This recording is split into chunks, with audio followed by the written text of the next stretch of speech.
Bonjour à toutes et tous, bienvenue dans cette troisième leçon.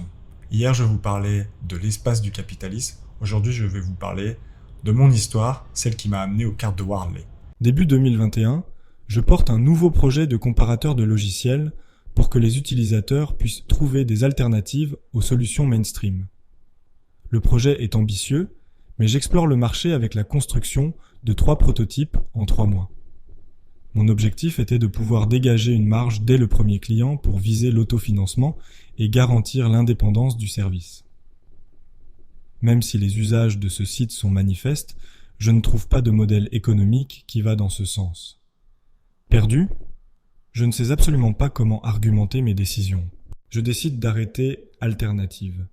Je souhaite apprendre de mes erreurs, mais ne sais pas comment car tout ce que j'ai essayé jusqu'à aujourd'hui m'a mené dans le mur ou au mieux nulle part.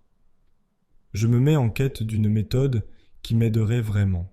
Ce qui est beau avec Internet, c'est qu'au détour d'un forum, on me recommande le livre Wardley Maps de Simon Wardley. Je m'y plonge. Venant de la tech et étant perdu, j'accroche directement. Je me lance dans la cartographie de ma première chaîne de valeur. Ici, il faut juste retenir à quoi ressemble une carte de Wardley. Après plusieurs cartes et les 9 premiers chapitres du livre, j'ai enfin découvert une méthode qui me permet d'argumenter mes décisions stratégiques. D'ailleurs, j'ai bien fait d'arrêter Alternative. Je n'étais pas la bonne personne.